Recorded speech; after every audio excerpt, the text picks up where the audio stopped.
Alright, welcome to this video on lessons 4.2, which is talking about the unit circle. So in class, we talked about the unit circle in terms of how we set it up. So first off, with the unit circle, we need our x-y axes. Okay, so we have x here, we have y here. Now, it's called the unit circle because it is exactly what it sounds like. It is a circle. It's not quite centered here, so let me move that over. Okay, so there's our unit circle, and let me just center this whole thing right there. And that's probably close enough to the unit circle. So you'll notice what's nice about the unit circle is the radius, from the center of the circle to the edge of the circle is always going to be 1 unit. That's why it's called the unit circle. As a result, all of these points that are at the edges of the circle at the 4 corners here are going to be 1 unit in length, and the coordinates are going to be always going to be 1 or 0. So over here on the right, we have 1, 0. Straight up at 90 degrees, or pi over 2, we have 0 over 0, 1. Straight left at pi, we have negative 1, 0. And straight down with 3 pi over 2, we have 0, negative 1. So you should remember this from class when we talked about this. Now, because it's a circle, it uses you can use the distance formula to find the equation for that. So if I draw a dash, or if I draw a line straight down from that point and straight across, this would be my x value, this would be my y. So if I want to find the length of that, I use Pythagorean theorem. The Pythagorean theorem would tell me I have x squared plus y squared equal to 1 squared. Now because 1 squared is the same as 1, that means I have x squared plus y squared equal to 1. So the equation for the unit circle is this: x squared plus y squared equal to 1. So this is kind of what we talked about, and this is kind of what we explored in class. I'm going to give you some more information about this unit circle, and more importantly, about sine, cosine, and tangent, and cosecant, secant, and cotangent. We don't usually use cosecant, secant, and tangent as often as we do sine, cosine, and tangent. So I'm not going to worry about those too much for now, but those will play a part later. Okay, so this point here on the circle, the coordinates for that point coordinate with the lengths of x and y. So this point here is x, y. Okay, so if I wanted to find the sine of any value or the cosine of any value, it's always going to, or the tangent, it's always going to coordinate to x and y. So let's explore that a little bit. And so let's move on to the information portion of our video. Okay, so if we were to look at our unit circle again, and I'm going to copy this. Okay.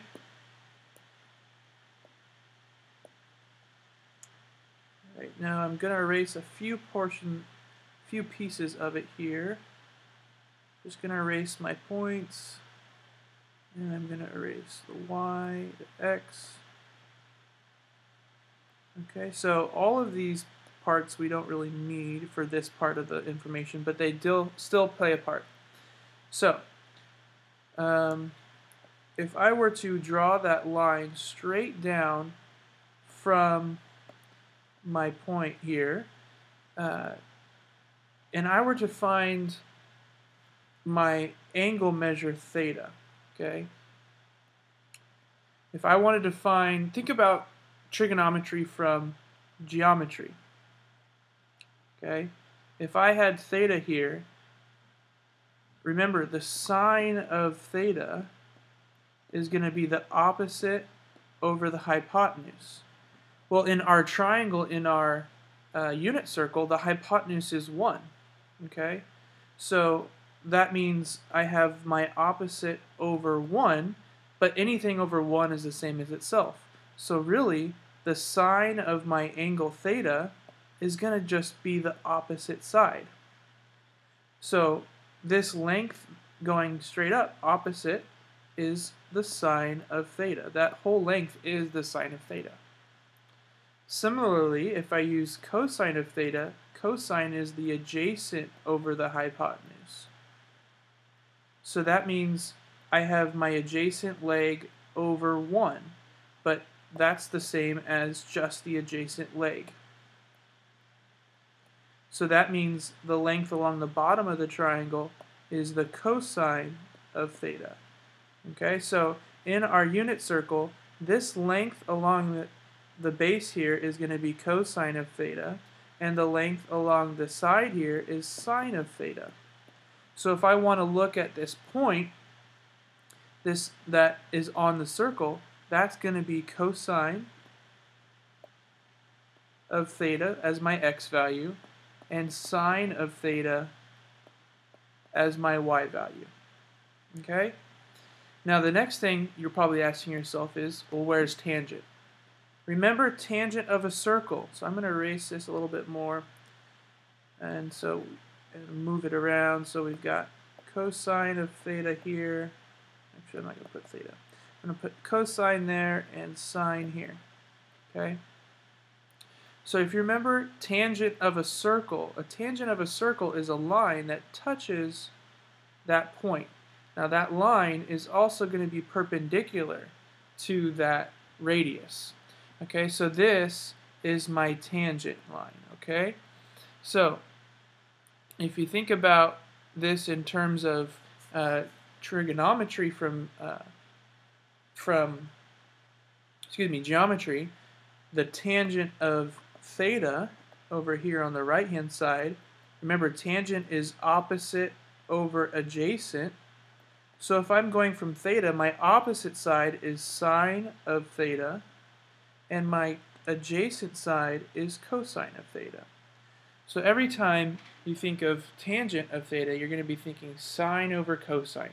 Okay? So that brings us to talking about a few things.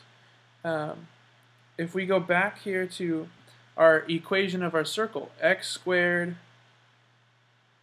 plus y squared equal to 1. Okay? Remember, that x squared plus y squared equal to 1, that's the equation of my circle. Okay? But remember, if we look at this situation, this point cosine theta and sine of theta is the same as x comma y. So that means cosine is going to be x and sine is going to be y. So if I think about that here, I have cosine of theta is equal to x, and sine of theta is equal to my y value. So I can then take these values and put them inside or substitute them into the equation for the circle. So I then get cosine of theta squared plus sine of theta squared equal to 1. Okay? This is a very important fact. We use this a lot. It's called an identity.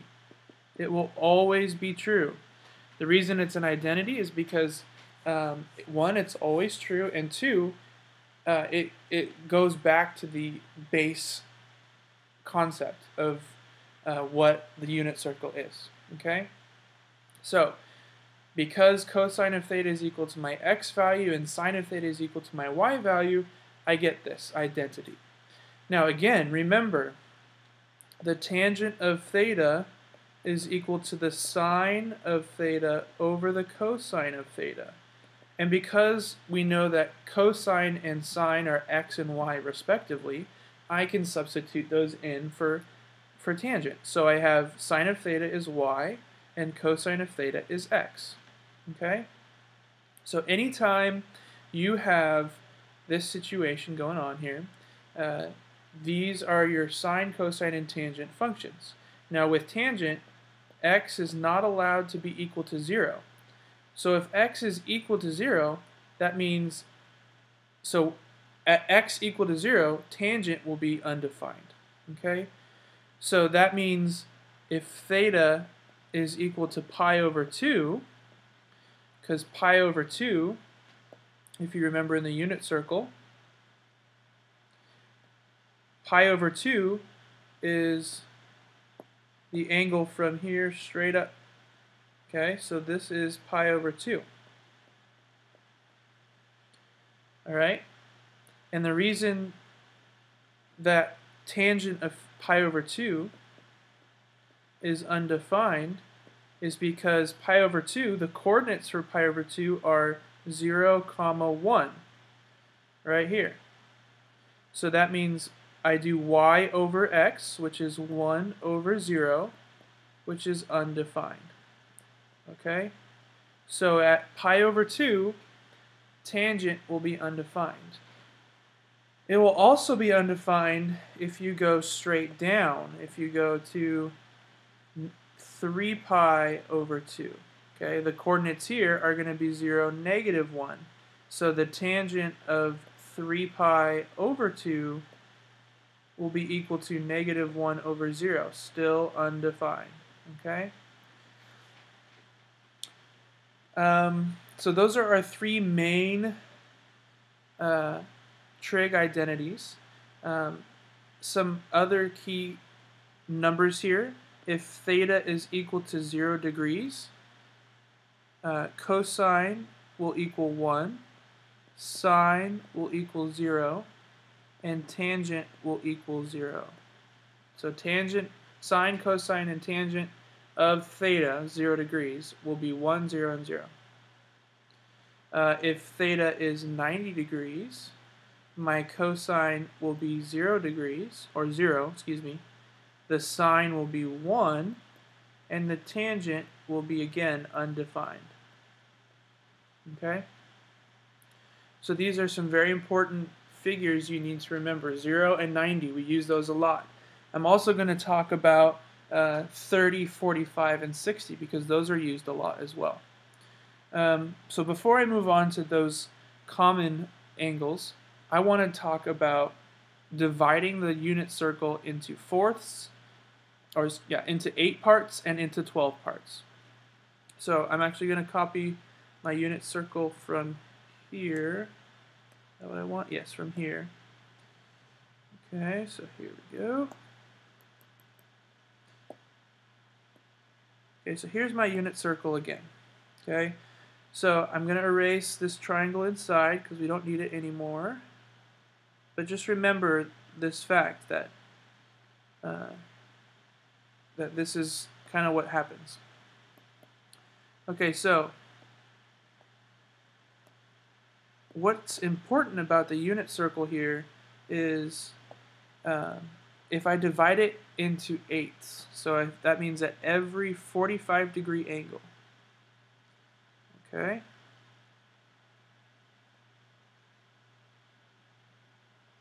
Trying to get a 45-degree angle here. It's not looking like it's going to do it too well, so I'm going to undo here.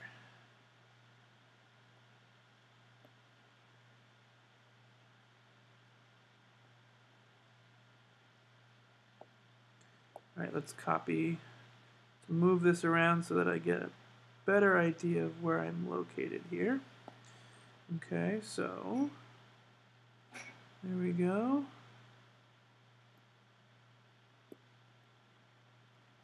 Okay, so here is the fourth. So I've divided my circle into 8 parts. So each half is divided into fourths. So every dashed line or every line that I encounter is 1/4 of pi. Okay? So this is very important that you understand this and that you memorize this. Okay? I will be testing you on this. It's very important that you understand this because if you can memorize this, you can easily and quickly solve problems involving these numbers. So if I were to go up 45 degrees, I arrive at square root of 2 over 2, comma, square root of 2 over 2. Okay? If I go 90 degrees, I go 0, 1. Another 45 degrees, I arrive at negative square root of 2 over 2, comma, square root of 2 over 2. Now you'll notice this looks exactly, almost exactly, like the first one. The only difference is my x value is negative now. So here I have a negative and here I have a positive. It's the exact same location, just reflected over the y-axis. That means the x values are the same. Okay? Now again, if I go down below, it's going to be the same numbers. The only difference is they're both going to be negative. And think about it. We're in the third quadrant, right? That's negative, negative. So that makes sense for them to both be negative. Just like it makes sense for the second point to be negative, positive, because I've gone negative in the x and positive in the y. And lastly, the other point that we're missing here is going to be a positive square root of 2 over 2 and a negative square root of 2 over 2 for my y. And again, this makes sense because I move right on the x and down on the y. Okay? So that's every 45 degrees. All right? So next, I'm going to draw in some lines for 30 degrees and 60 degrees. Okay? So here is 30 degrees, and here is 60 degrees. All right?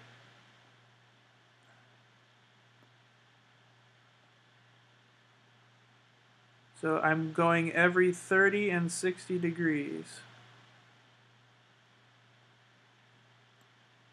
Okay, so they're actually really close to the 45, and when you draw them, they divide the circle into 12ths.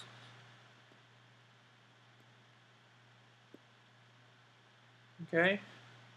Actually, that looks a little confusing, doesn't it? So let me undo that.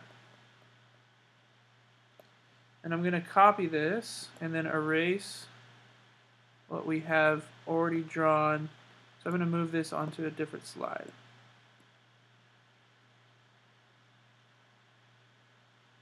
Okay, so let's erase the 45 degrees.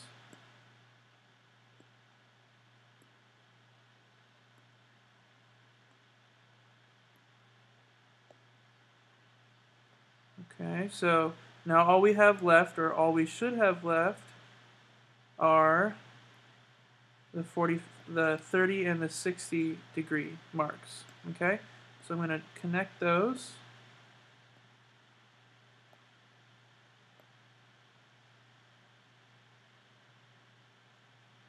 Okay, so each of these is 30 degrees. So if I go up 30 degrees, you end up at square root of 3 over 2, comma 1. Go another 30 degrees to 60 degrees, and you end up at 1/2, oops, this should be 1/2. You end up at 1/2, comma, square root of 3 over 2. Notice, they're the same numbers. I just switched them. The reason this is true is because this was 30 degrees, and when I do a 30-degree right triangle, that means this has to be 60 degrees, okay? When I switch it, now this is 30 degrees, and this whole angle is 60 degrees. So all I'm doing is switching the location, so it makes sense for the x and the y to switch, okay? So this whole thing down here would be 60 degrees, and this would be 30 degrees. Okay, so I'm switching them, which means I'm switching the x and y. Now, all I'm doing in the other 6 values is just relocating these, okay? So if I move it left, that means my x values become negative. So this one up here is just going to be negative 1/2 square root of 3 over 2. And then the one below it will be negative square root of 3 over 2, comma, positive 1/2. Same numbers, I just take the opposite of the x value because I go left and up.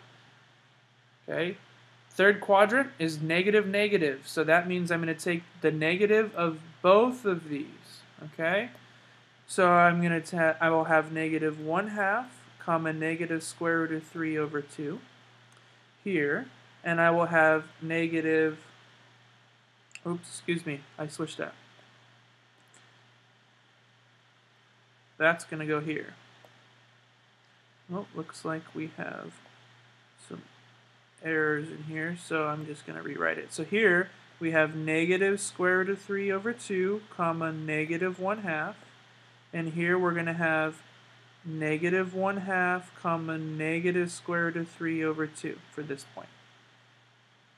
Now this point here, I'm go positive in the x, and that corresponds to the one up above it, straight up above. So I'm going to have 1/2, comma, square root of 3 over 2. And this one's going to be, negative square root of 3 over 2. And then the next one, the last one, will be square root of 3 over 2, comma, negative 1/2. Okay? So these are the most important parts. These are when I divide the circle into 6 or into 12 parts, and these are when I divide the circle into 8 parts. 45 degrees here, and 30 and 60 degrees here. So let me redraw this right here. This is going to be 30. This is going to be 60. Okay? So 30 and 60 degrees. Okay, so those are the 2 main things about the unit circle. Now what we could do is we could even expand upon that, okay, and we could add in the 45 degrees as well.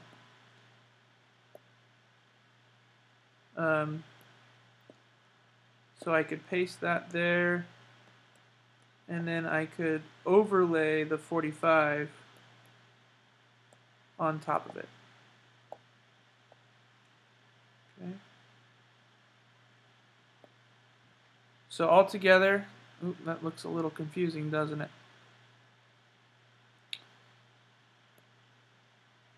See if I can't figure that out. How to do that for you guys. Actually, I'll just lay it on top, and then I will rewrite them here, the ones that overlap.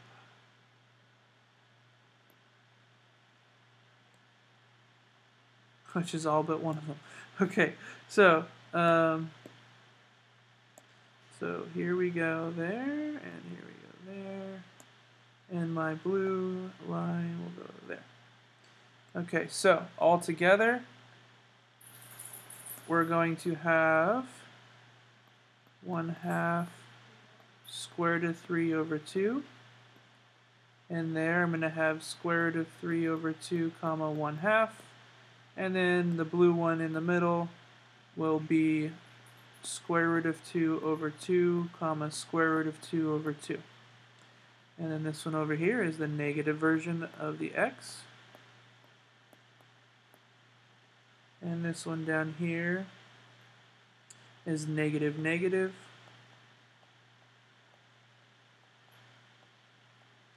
And this one here will be positive, negative.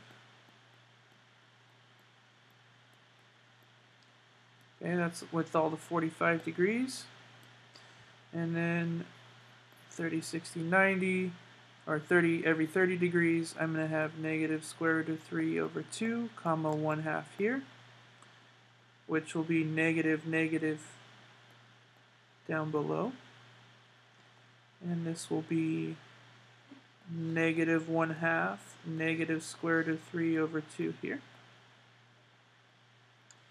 And then the last one will be square root of 3 over 2, comma 1/2. So here's your unit circle. I suggest you copy it, take a picture of it, whatever you might want to do to help you memorize it. I will try and get you a copy of this so that you can help take it with you everywhere you go, memorize it, make it your Bible. Okay, so we're going to use this unit circle now. So remember those common things I was talking about. Those common things, let me just double check, make sure I got a clean space. Yes, we're good to go. Okay, so let's take a look at some common angles.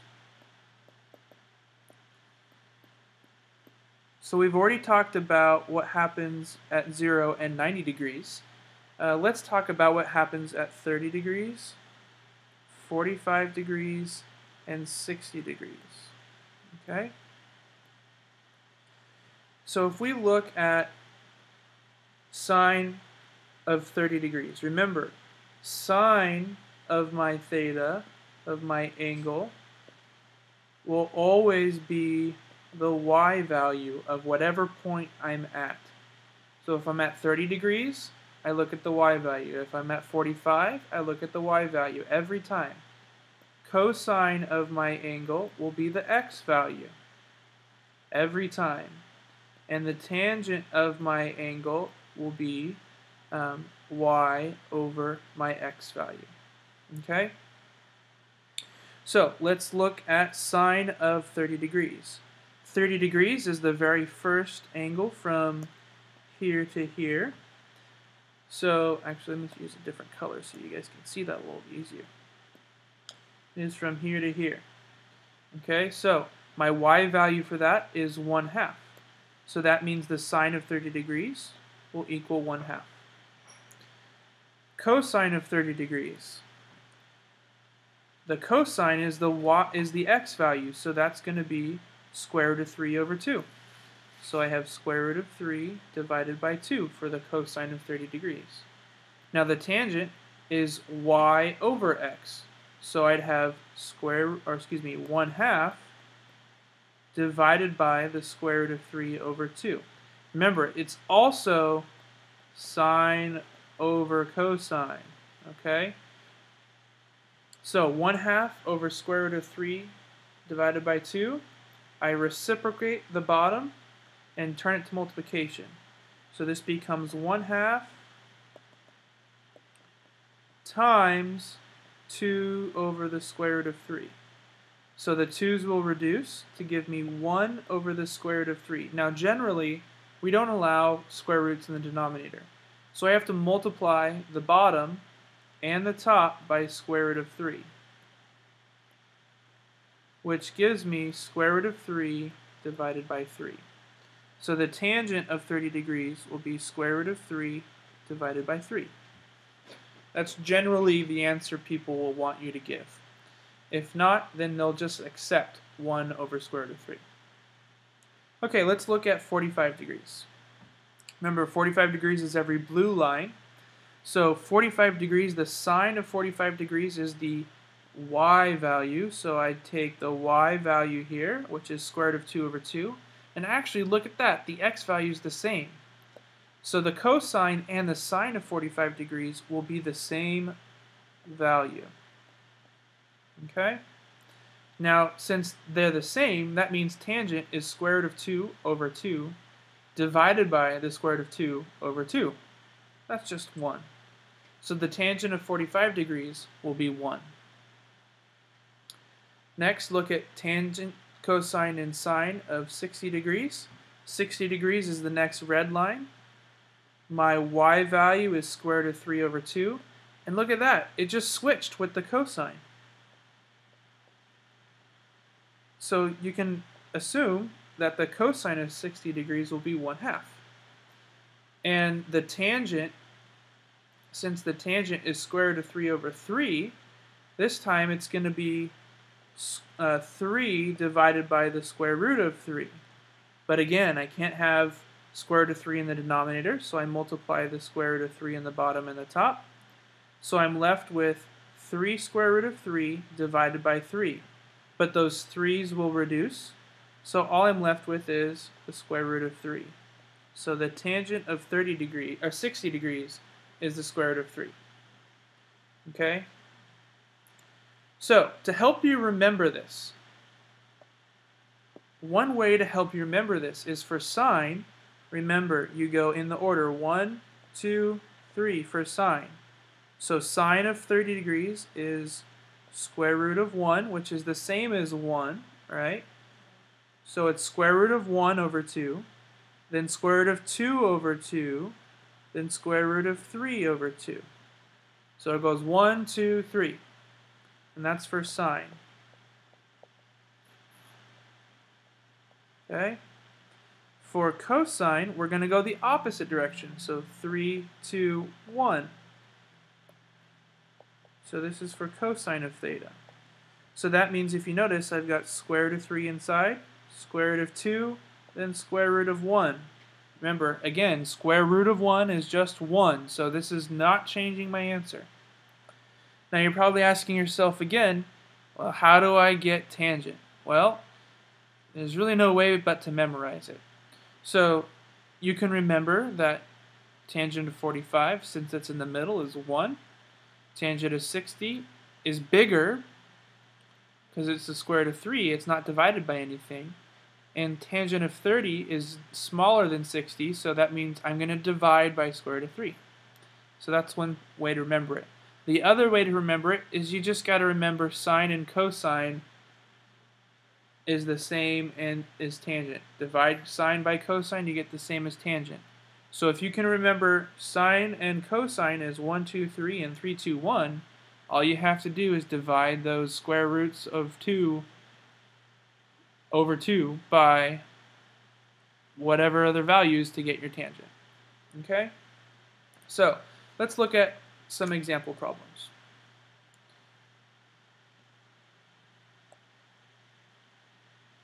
So the example I'm going to do is evaluate all the trig functions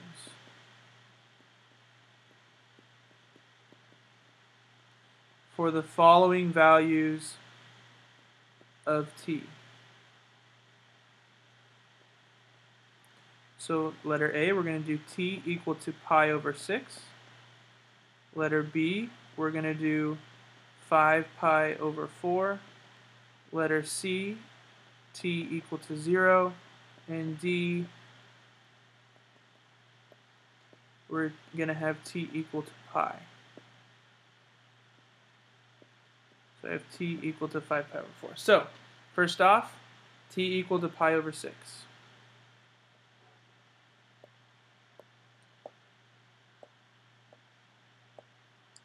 So remember, pi over 6, if you remember from the unit circle,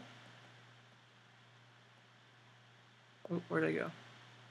Pi over 6 is the same as 30 degrees, okay?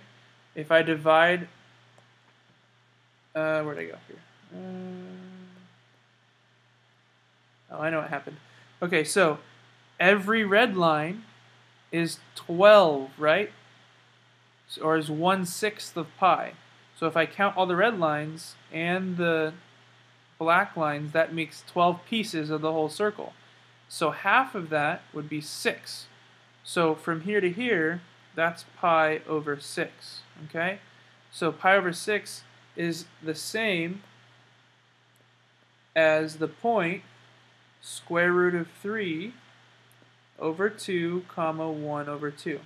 So all I have to do is do sine of pi over 6, cosine of pi over 6, tangent of pi over 6.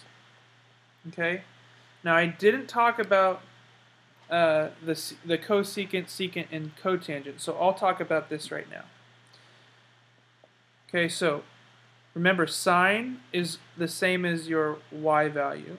which means your y value is 1/2, so the sine of pi over 6 is 1/2. The cosine is the same as your x value, so that means the cosine of pi over 6 is square root of 3 over 2. And the tangent is y over x, so that means you're going to have 1/2 divided by square root of 3 over 2, which is the same as 1/2 times 2 over the square root of 3, which will reduce to square root of 3 over 3. Okay? So, that's sine, cosine, and tangent. In class, I did mention the cosecant. The secant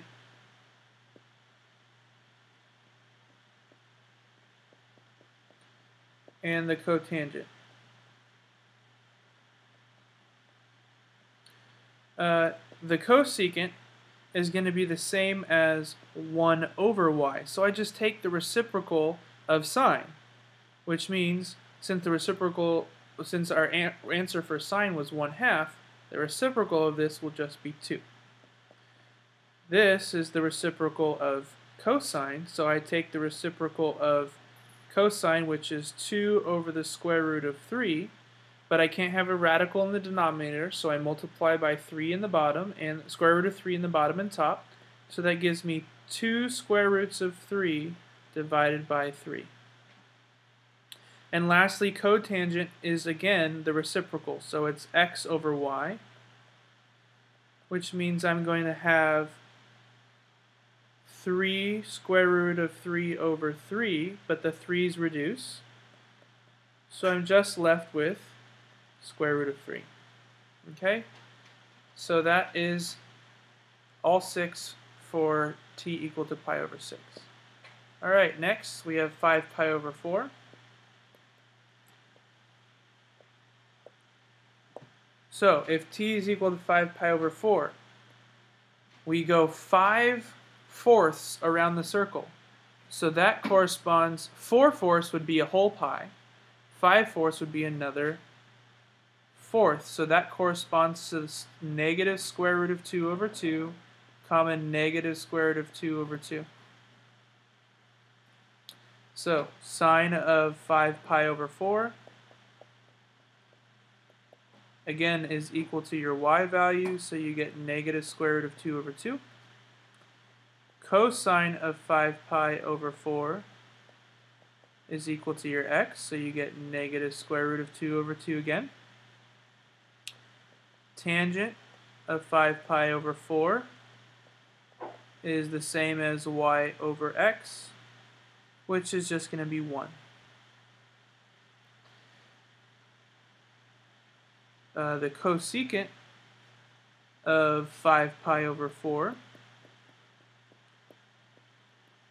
is going to be the reciprocal, so we get negative, so 1 over y, but this is going to give me negative 2 over square root of 2.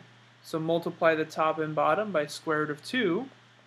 I get 2 square roots of 2 over 2, but those 2's reduce, and all I'm left with is negative square root of 2. The cosecant, or the secant, excuse me, is 5 pi over 4 is 1 over x. Use the same logic, you're going to get the same answer. You're going to get negative square root of 2. Next, we have the tangent of 5 pi over 4, and that's just the reciprocal of 1, x over y, but that's just 1. Okay? Next, we have c, which is t equal to 0. I actually already did this, but I'll do it one more time for you. So if t equals 0, sine of 0, that's the same, well, this point is the same as 1 comma 0. So my y value is 0, so this is 0. Cosine of 0 is the x value for that, so I get 1. And tangent of 0 is y over x, right? So that means I get 0 over 1, which is 0. Now the cosecant of 0 is 1 over y, so this is 1 over 0, but I can't have that, so that means this is undefined.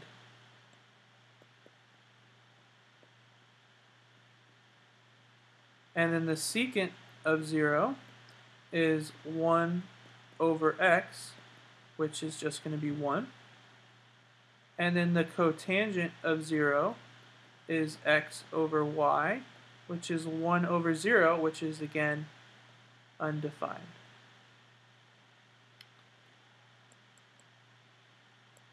Oops. Last one, t equal to pi.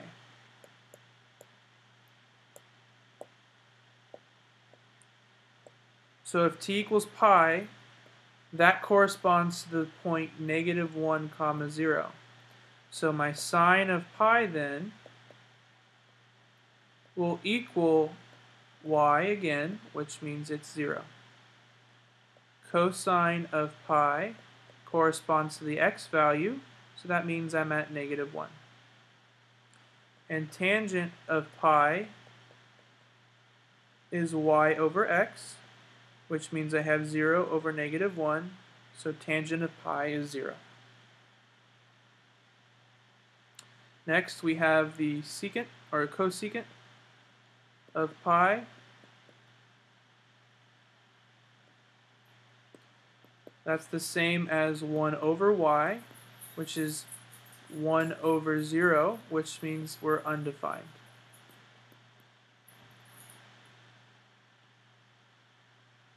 And then I have the secant of pi, which is 1 over x, which means I have -1 again. And lastly, the cotangent of pi is x over y, so I have -1 over 0, which means I'm undefined. Okay, so that's our example problem for today. Here is your multiple choice.